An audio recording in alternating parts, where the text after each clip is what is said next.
tell you. Cool. Awesome. There you are. Okay, Bill.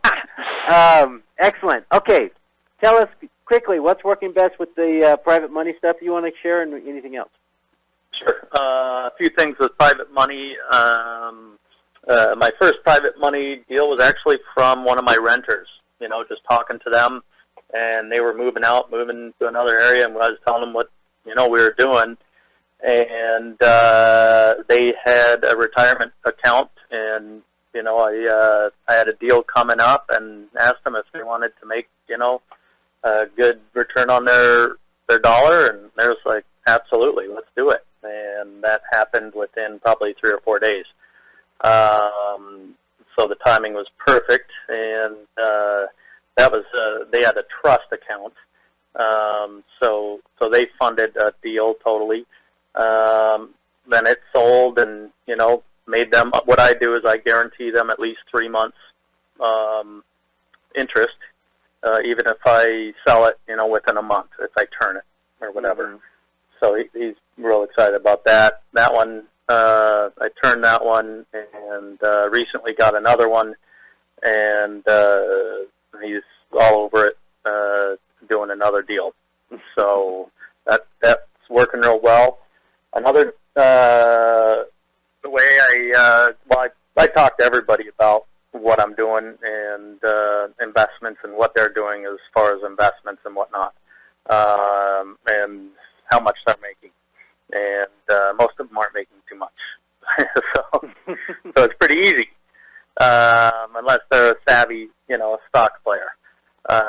Otherwise, people aren't making money, so it's pretty easy to talk to them about it.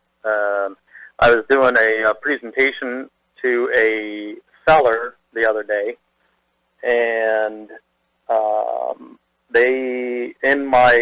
both in my marketing, I have a website that shows that I also utilize private lenders, and in my presentation through the Leads for Deeds presentation that I utilize, I throw in there, that we fund some of these deals through private lenders.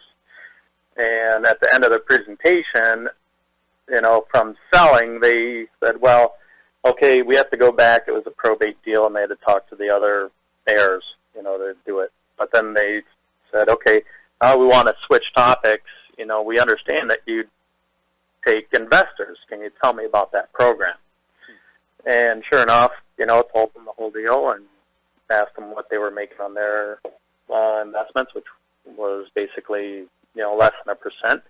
And they were very excited about it and got them as private lenders. So what's your program? What's your program? How much do you pay? As far as, my original one, I paid 9%. This was from a few years ago. Like if you mention to a seller that you use private investors and they ask how it works, what do you tell them? Do you quote them a rate, or do you set an appointment? I'll still quote them a rate between 7 and 9%. Depends on if they accrue if the interest accrues or not, if they want payments, that type of thing.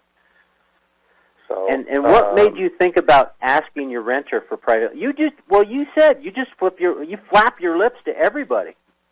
Yeah. How did your renter find out that you had a private lender program? Just by talking to them about it, because they knew we were buying other properties. Yeah. And just chatted with them, and he found it interesting. He worked at Amazon actually, and he was actually making pretty good money, and it was a higher end home that he was renting, and it was just talking. That's it.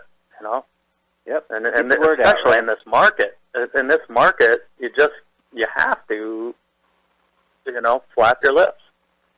That's what it's about. I was doing it the other day. Go ahead. We were playing poker, with some buddies, and I was telling them about this house I just bought, and I told them, well, actually I didn't buy it, but another guy bought it for me, and he's like, really? Well, what happened? I told him about my investment program.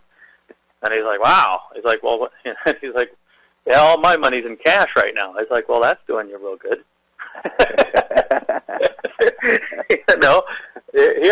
I guarantee this guy, he's going to make at least $4,000. If I use it for a day or not, or 3 months. So, and another guy, he's trying to buy his daughter a car. He's like, how about if I buy that car for you? Oh, that's great. That's great. So, it's like, I'll buy your daughter a car if you want. He's like, what? Like, hey, Mark, can you tell that he believes in his program? I don't hear Mark. Yeah, no, it's pretty apparent. Yeah. You bet. Yeah. I think that's pretty cool. Yeah. I mean, it is. It's awesome. And you're helping them out. You're helping the sellers out and the new buyers. So that's cool. The question I had was with Frank and your deal is with going to the county records. What type of letter are you sending out to avoid the SEC infractions? Because you can't directly market. Okay, we could ask Frank. Frank, you're open. Do you want to ask that question? What's your approach to people you don't know that you're contacting? Say when they have you're contacting people that have done a deal with their retirement account. What's your approach? Well, it's educational. I'm saying learn about private investing. We have a brochure. We have the private lender question and answers. Free report, that sort of thing on learning. On learning about it. And then once you start talking to them personally, then you get more specific. But you can't go with any specific deals that you have that you want to get funded now. Right. That has to be on your at least your second call. Yeah. What's your approach? Theoretically, it's supposed to be on your third contact with them.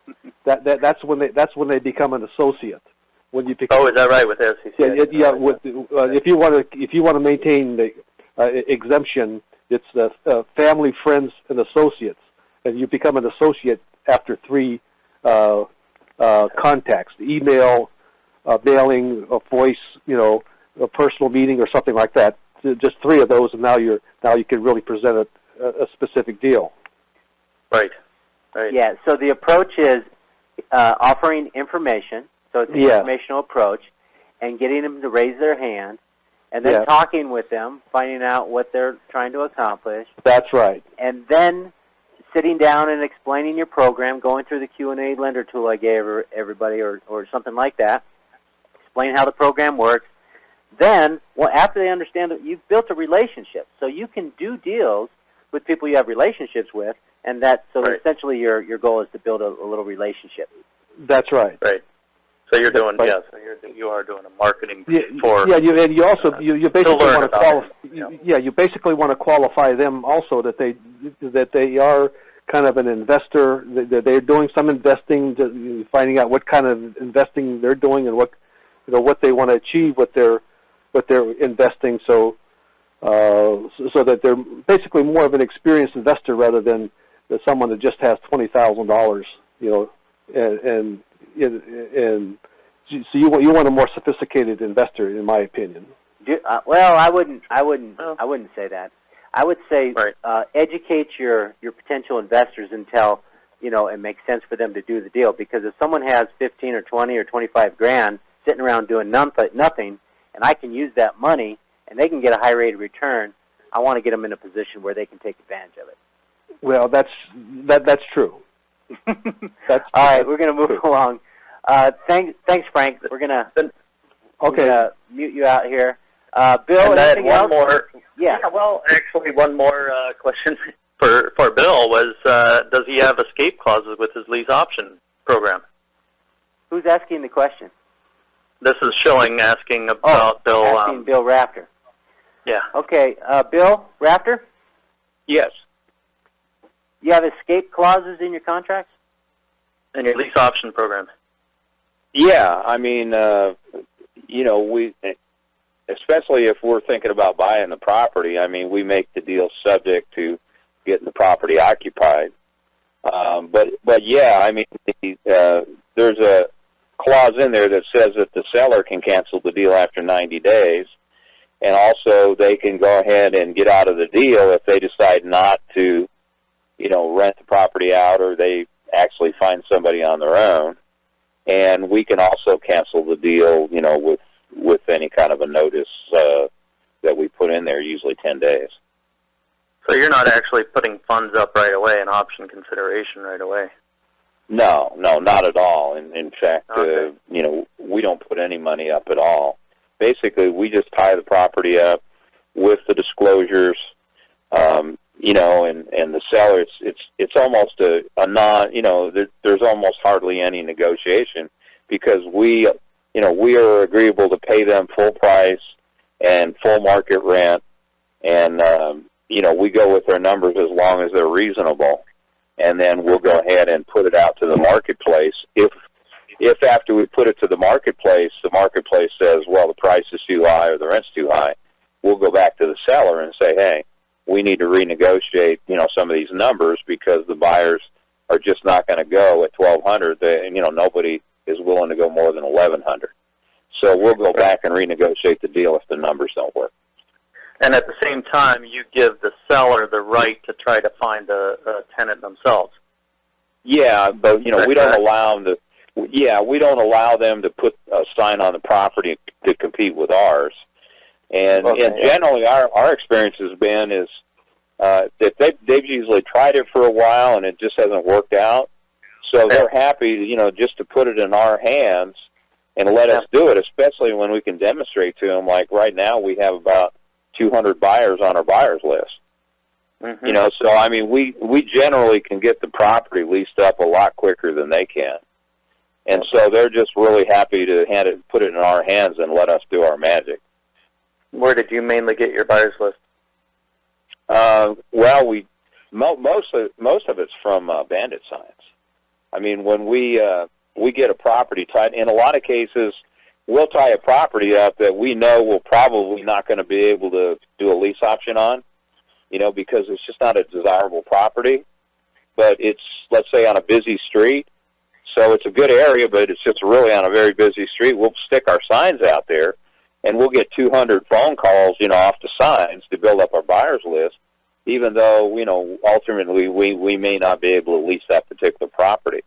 So the answer is we get most of our buyers list built up, through our bandit signs. Right.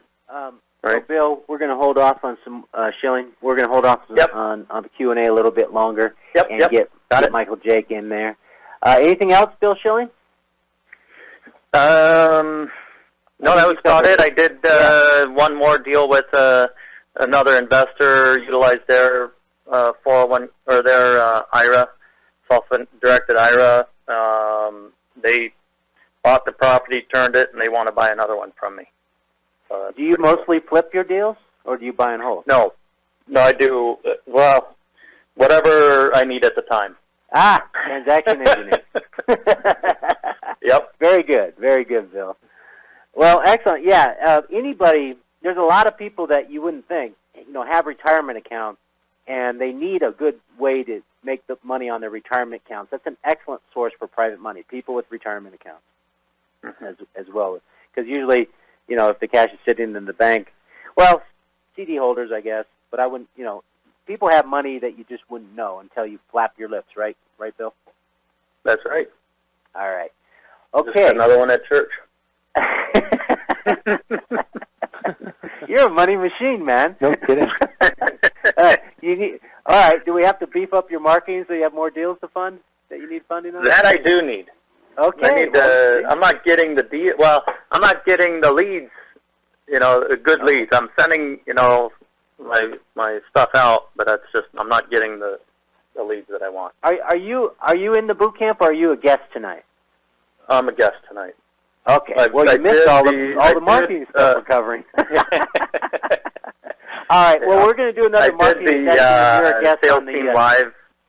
What's that? Deal with you. The sales team live thing with you 2 years back. Okay. Well, we're going to, you're more than welcome to attend the other live sessions that happen this week. We are doing some more stuff on marketing. We already did one session on marketing. And we'd love to help you out with that. So let's go ahead and go to Michael Jake.